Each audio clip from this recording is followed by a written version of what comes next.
विश्वानि देव सवितर्दुरितानि परासुव यद्भद्रं तन्न आसुव।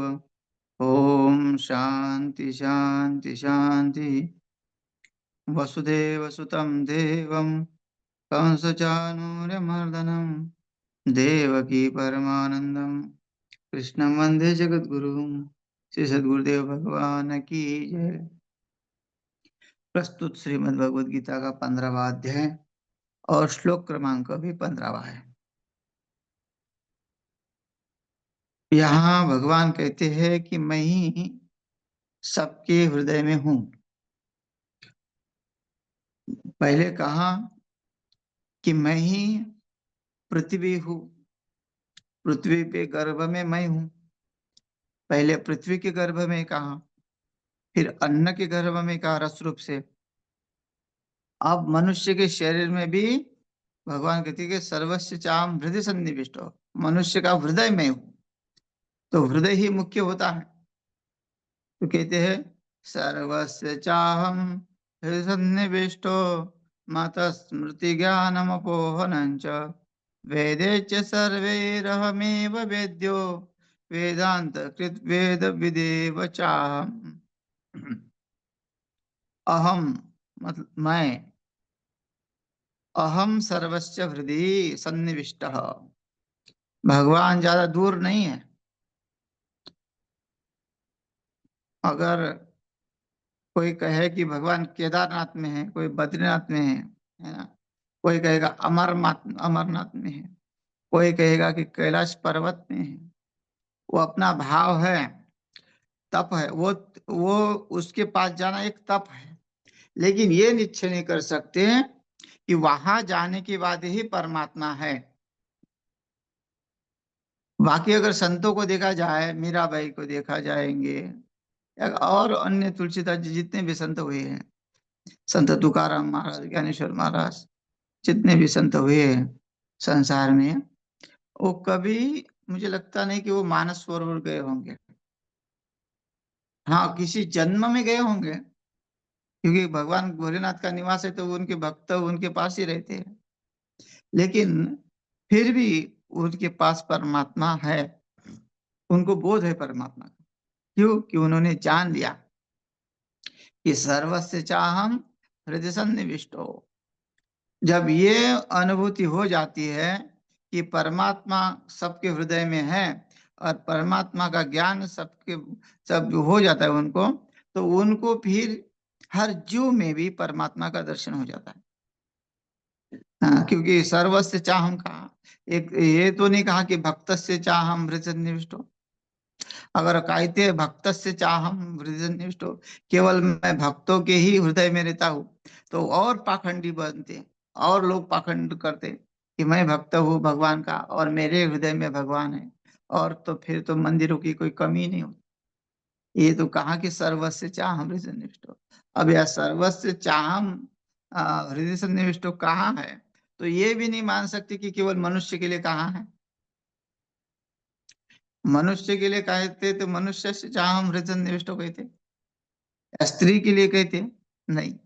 या जीव मात्र में जितने भी भूतल में प्राणी हैं, जल स्थल चल विचल हैं, अचल, जो स्थाई पेड़ पौधे हिमालय जितना भी है, वो सब में परमात्मा का जो स्थान है, सर्वस्य चाहम हृदय सन्निविष्टो। अब ये कहेंगे कि हृदय कहाँ है? हृदय में, तो हृदय मनुष्य का होता है। हृदय किसका होता है? हृदय जिसमें चैतन्य होता है उसका हृदय होता है। लेकिन भगवान परमात्मा ऐसा नहीं कि जहाँ चैतन्य नहीं है, जैसे पत्थर है, पत्थर में चैतन्य है।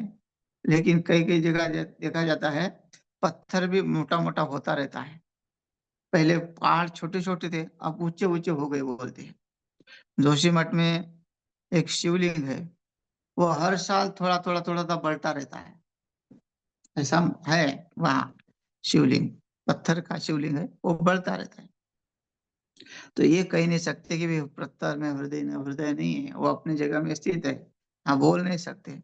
लेकिन हृदय पेड़ों में भी है। पेड़ भी रोते हैं, पशु-पक्षी भी रोते हैं और मनुष्य भी रोते हैं। तो सबके साथ सबके पास हृदय है।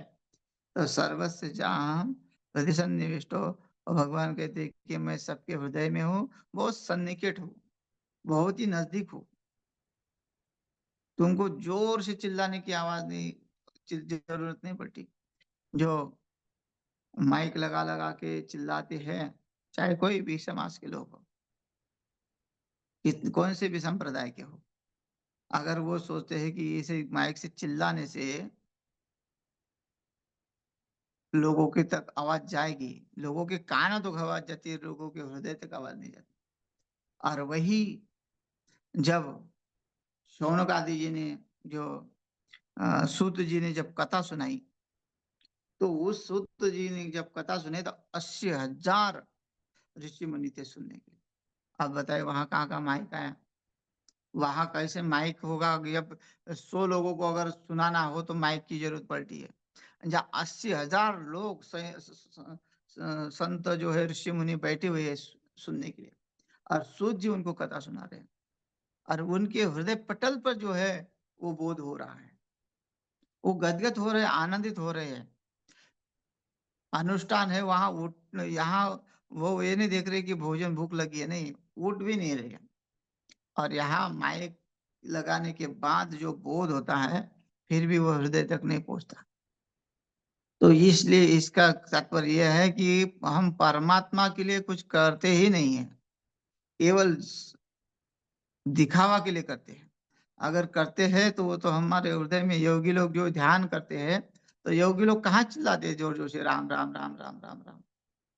कोई वो जो स्पीकर में अल्लाह, अल्लाह, अल्लाह, अल्लाह करते रहते हैं। वो कहाँ योगी लोग कहाँ चिल्लाते हैं? तो नहीं, क्योंकि परमात्मा जो है बहुत सन्निकट, बहुत नज़दीक है। वो आपके मन की बात जान लेता है। आपको मन से अगर आपने पुकारा, गजेंद्र ने मन से पुकारा, द्रौपदी ने मन से पुकारा, प्रहलाद ने अपने हाथ जोड़ से मन से पुकारा। अगर वो प्रहलाद ने कभी चिल्ला के नहीं बात किया कि मुझे बचाओ, मुझे बचाओ, मुझे बचाओ, नहीं। वो तो केवल उसके ध्यान में चला गया और जो बोलता है, जो डूब रहा है, मुझे बचाओ, मुझे बचाओ, वो परमात्मा को थोड़ी बुला रहा है। वो लोगों को बुलाएगा, लोगों के ऊपर भरोसा भरोसा करेगा। हैं, द्रौपदी सब के सामने चिल्ला-चिल्ला के बोल रही थी, मुझे बचाओ, मुझे बचाओ। गजेंद्र भी सबके सामने, अपने कुटुंब के सामने कह रहा था, मुझे बचाओ, मुझे बचाओ। देखो परमात्मा को जानना है तो हृदय गुफा की तरफ ही देखना पड़ेगा। ये नहीं कि भई बाकी के लोगों के जो चिल्ला रहे थे उसके हृदय में क्या परमात्मा नहीं है? उसके हृदय में भी परमात्मा है। लेकिन हमारी ये भावना नहीं होती। अगर उसके हृदय में है तो हमारे हृदय में है तो हम अपने हृदय को में ही ध्यान करें उसका। दूसरी जगह ध्यान क्यों करना है? दूसरे मूर्ति में ध्यान क्यों करना है? अपने हृदय गुफा में ध्यान हो जाएगा। वो हमारे सन्निकट है। इसलिए कहते हैं सर्वस्य चाहं हृदयनिविष्टो सन्निविष्टो, वो अंतर्यामी रूप से स्थित हूँ। भगवान कहते हैं मैं अंतर्यामी रूप से स्थित हूँ। और श्रुतियाँ भी कहती है कि भगवान परमात्मा जो है ईशावास्यमिदं सर्वम। हाँ, यही कहते हैं सर्वम खलविदं ब्रह्म। यही कहते हैं सर्वस्य चाहं हृदयनिविष्टो। हाँ, ममैव अंशो जीवलोके, भगवान ने कहा मेरे अंश भी है। देखो वहाँ भगवान ने उनके सूक्ष्म शरीर को भी कहा और उस लिंग शरीर को भी कहा कि ममैव अंशो जीवलोके, जीवभूत सनातन, उस जीव को कहा और यहाँ उसके हृदय को भी कहा। मतलब वो कहेगा कि भाई ये शरीर भले ही परमात्मा ने दिया है, ब्रह्मा जी, हम मानते हैं कि शरीर उत्पन्न किया ब्रह्मा जी ने, लेकिन हमारा हृदय तो जो है हम हृदय से जो समझ सकते हैं, हृदय से फीलिंग आती है, वो तो हमारी है। तो भगवान कहते नहीं, मैं हृदय में हूँ, हृदय में भी स्थित हूँ। हृदय से भी तुम्हारा जो है तुम बोध हो सकता है। तुम अपनी फीलिंग मत करो, तुम मैं मुझे ही जानो।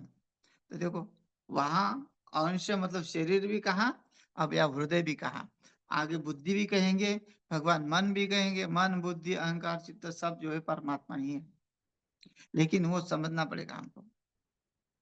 तो यहाँ वही कहते हैं, वेदों में भी कहा गया कि सब परमात्मा है। स एव इह प्रविष्ट, उस सब में प्रवेश किया हुआ है, ऐसी कोई जगह नहीं हुआ उसने प्रवेश नहीं किया हुआ। और अनेन जीवेन आत्मा आत्मना अनुप्रविश्य, वो जीव में जो है आत्मा रूप से प्रविष्ट है, नाम रूप से प्रविष्ट है, व्याकरण वाणी कहते हैं इसमें। तो वो वैसे प्रविष्ट है,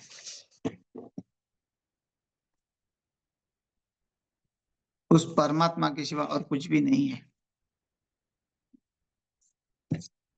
वो सबके स्थान पे है।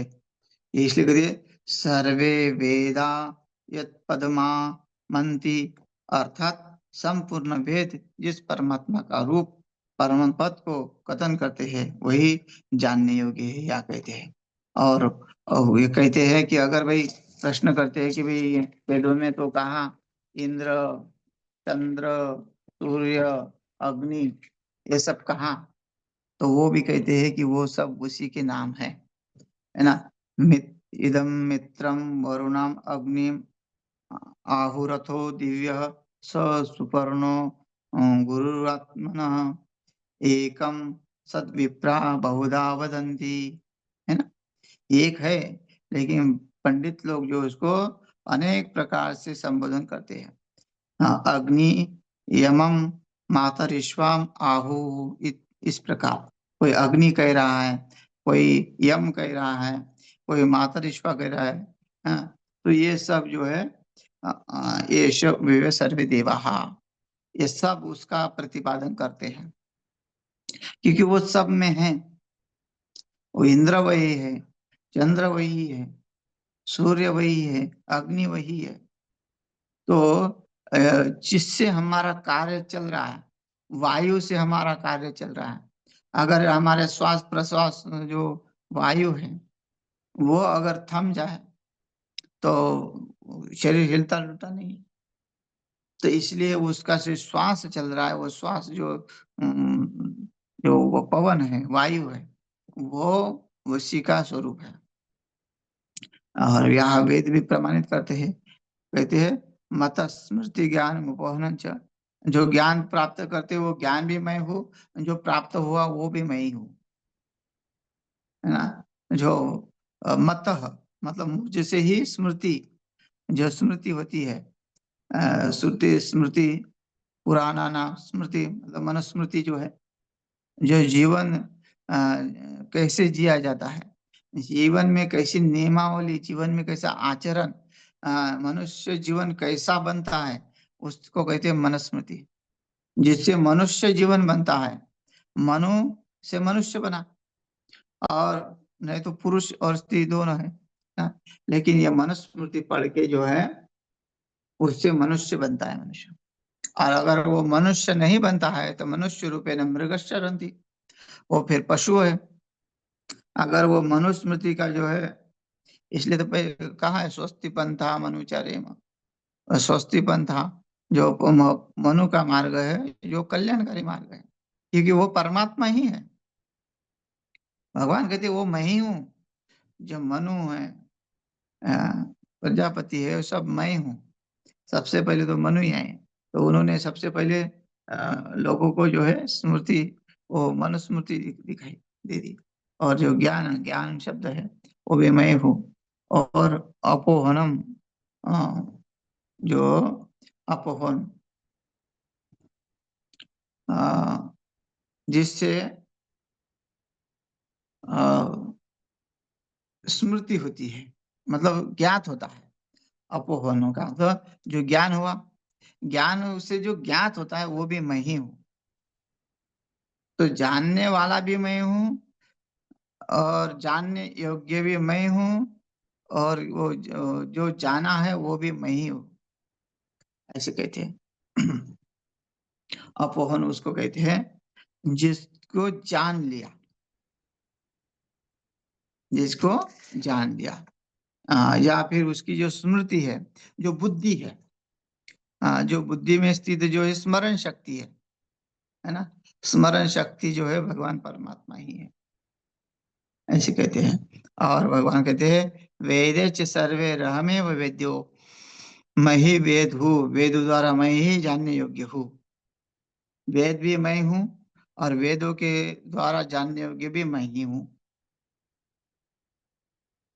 वेदों ने प्रतिपादित किया कि भगवान कैसे हिरण्यगर्भ समवर्तदाग्रे भूतस्य जातः पतिरेकासीत् सदाधार पृथ्वीं द्यामति माम तस्मै देवा हविषा विधेम। वेद कहते हैं कि हम उसको क्या दे सकते हैं, वो ही सब कुछ, सबका अधिष्ठान है, सबको बल देने वाला है।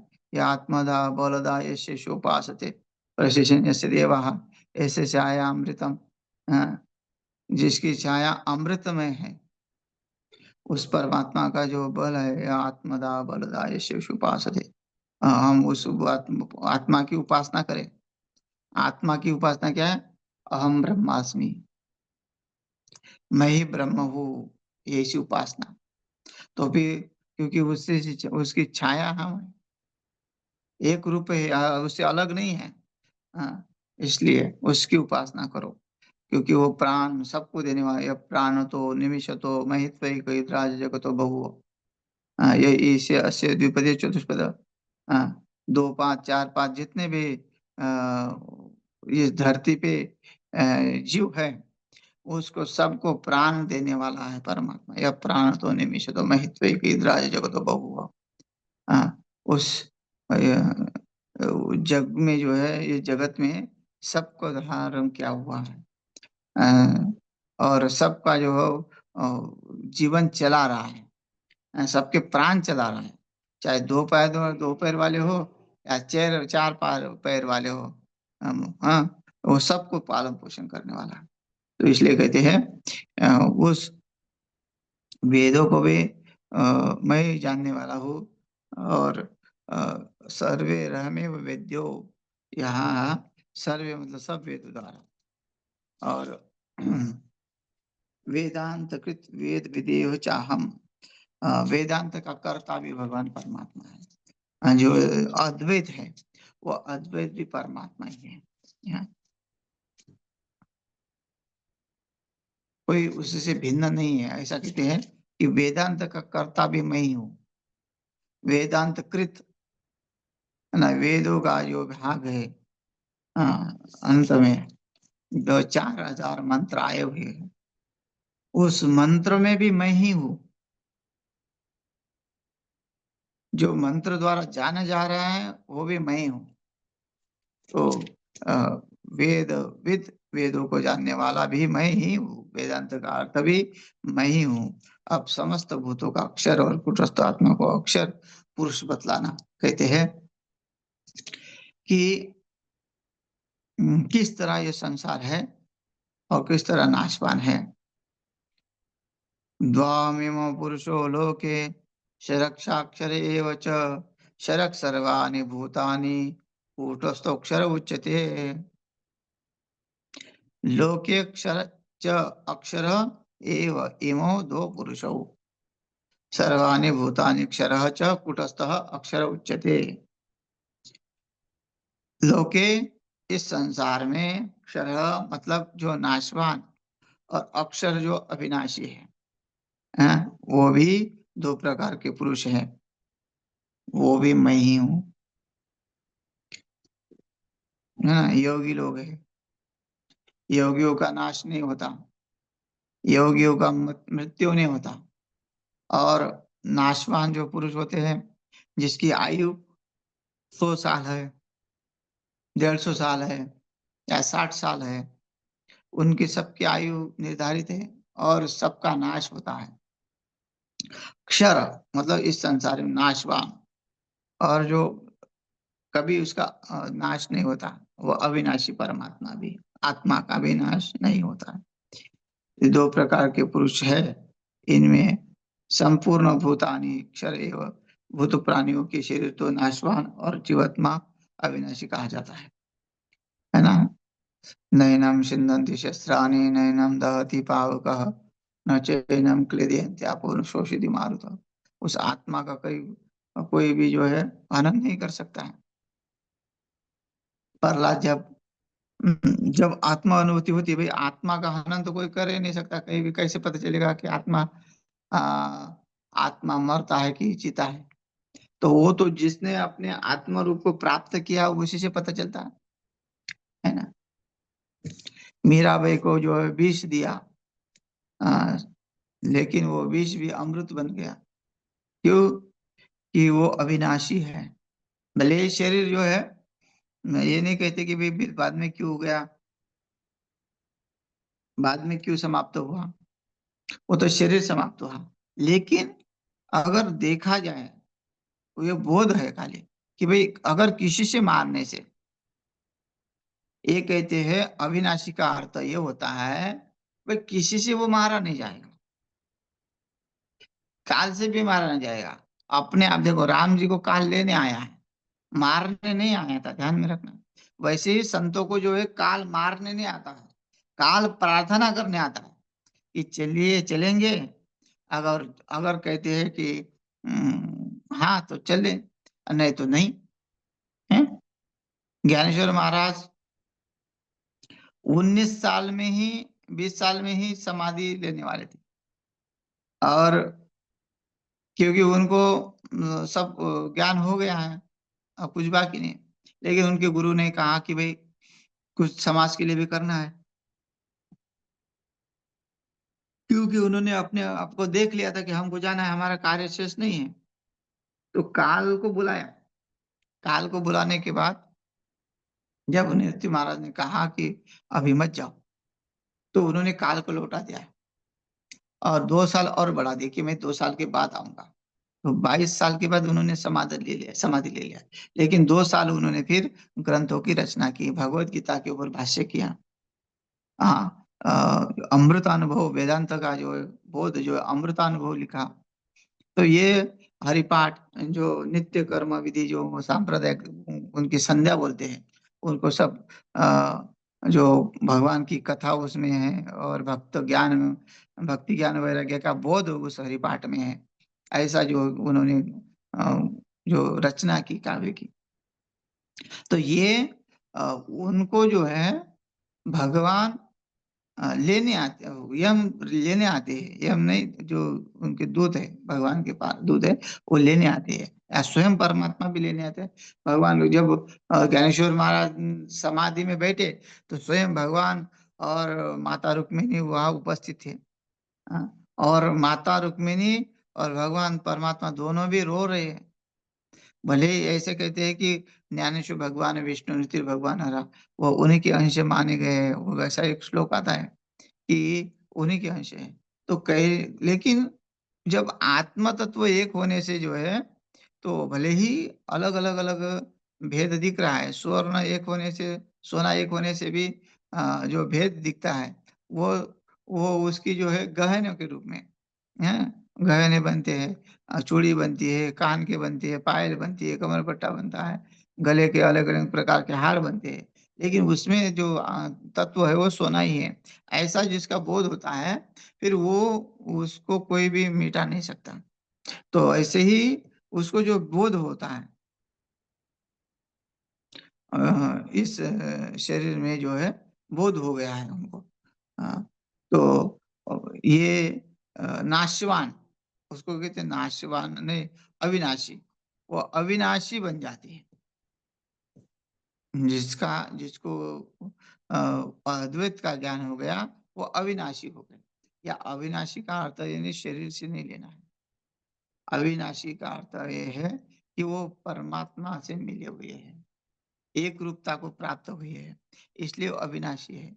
फिर उनके शरीर का कोई संबंध नहीं है। लेकिन उसको अविनाशी कैसे है, तो इसलिए वो दर्शाते हैं।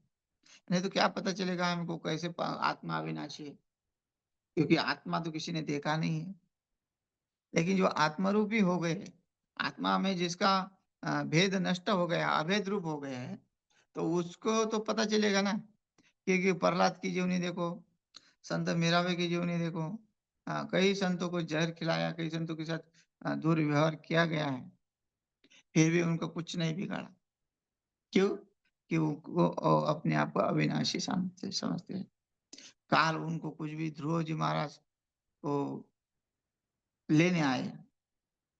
ध्रुव जी महाराज ने कहा ठीक है चलो, और रथ को बैठने के लिए कहा ध्रुव जी महाराज को, तो यहाँ शरीर छोड़ दो महाराज, बैठो।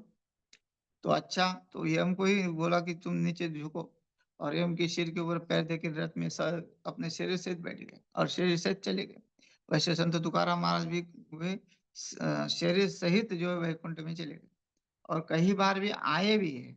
अब देखिए कथा, मतलब ऐसे संतों के प्रमाण है, संतों ने उनको प्रमाण किया, संतों के प्रमाण, संतों के वचन कभी झूठे नहीं हो सकते, क्योंकि संतों के वचन तो कभी भी झूठे नहीं हो सकते है ना। इसलिए उदयति इति भानु पश्चिमे दिग विभागे प्रचलति रीति मेरु शीतता याति वन्नी विकसति यदि पद्म पर्वता शिला अग्रे न भवति पुनरुक्तम सज्जनम सज्जनम। कहते हैं कि कभी पूर्व से अपेक्षा सूर्य नारायण पश्चिम से उग जाए, हाँ, अग्नि शीतल हो जाए, कमल जो है पत्थर के ऊपर खिले, वो भी कोई दिक्कत नहीं है, ये सब हो सकता है। लेकिन सज्जन की वाणी कभी भी झूठी नहीं हो सकती। कभी भी संत महात्मा जो है विपरीत नहीं बोल सकते, जो बोलेंगे वही होता है। तो जो संत महात्मा ने जो लिखा हुआ है, उनकी जीवनी हमको कैसे पता है? लेकिन एक संत ने दूसरे संत की स्तुति की है, एक संत ने दूसरे संत की जो जीवनी लिखी हुई है, उससे हम के उसके चरित्र का हमको पता चलता है। जैसे भगवान की जीवनी जो है लिखी गई, इसकी जो व्यास जी ने लिखी हुई है ना, द्वैपायन जो है व्यास जी, उन्होंने लिखी हुई है, कृष्ण द्वैपायन जी ने। तो उन्होंने भगवान की चरित्र जो है भागवत रूप में है, विष्णु पुराण रूप में है ना? तो ऐसे पुराणों की रचना की, ये जो भगवान की चरित्र की तो स्तुति है वो। तो ये क्या है? तो जैसे है, उनको वैसे अब हम उनको प्रमाणित मानते हैं। अगर कहेंगे कि वे व्यास जी के ऊपर हमारा भरोसा नहीं है, तो हम कैसे मानेंगे कि कृष्ण जी ने ये किया वो किया? लेकिन वो साक्षात जो है, अ, उनको जो उनका स्वरूप है, इसलिए वो उनको मानते हैं। तो वैसे ही संत महात्मा ने एक दूसरे की जो स्तुति की, तो उसको मानना पड़ेगा। अगर वो ध्रुव जी महाराज सशरीर वैकुंठ गए तो वो गए हैं, और तो संत तुकाराम महाराज सशरीर वैकुंठ गए तो गए हैं। उसमें कोई अगर तर्क वितर्क करे तो उसमें कोई ये नहीं है। लेकिन हाँ भाई, सब हजारों लोग, लाखों लोग, एक आधा व्यक्ति जाता है, हाँ, बाकी के तो शरीर तो यही है, तो परमात्मा भी, भगवान भी गए तो शरीर तो यहाँ रखा, हाँ, शरीर में रख के फिर बाद में और पंढरपुर में आ गए। वहां जो है कि पुंडलिक को दर्शन दिया और वही स्थापित हो गए।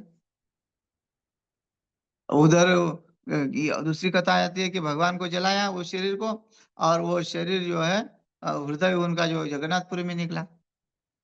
तो वो तो सब जगह स्थित है ना, तो सब जगह स्थित होने से ये नहीं कह सकते कि ऐसा कैसा वो भेद हो गया, शरीर वहां जल गया तो इधर कैसे पुंडलिक के दर्शन के लिए आ गए? तो कर्तुम अकर्तुम शक्ति जो इसके पास है, वो मनुष्य के थोड़ी है। जिसका अभाव पूर्ण रूप से हो गया है, उसके पास सब शक्तियां होती है। इसलिए संत महात्मा सामर्थ्यवान होते हैं, आशीर्वाद देने में भी और श्राप देने में भी सामर्थ्यवान होते हैं। और साधारण मनुष्य का ना श्राप लगता है ना आशीर्वाद लगता है।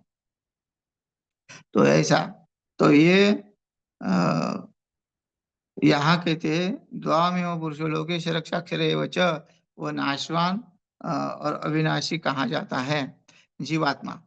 और जीवात्मा जो है अविनाशी कहा जाता है, और शरीर जो है वो नाशवान कहा जाता है। द्वामिमो पुरुषो लोके, दो भाग है इसके, द्वामिमो, द्वाइमो, ये, इमो मतलब ये, दो मतलब दो प्रकार के पुरुष।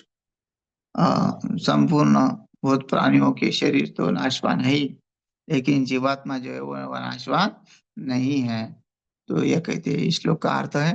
शेष जो है कल देखते हैं। हरि ओम।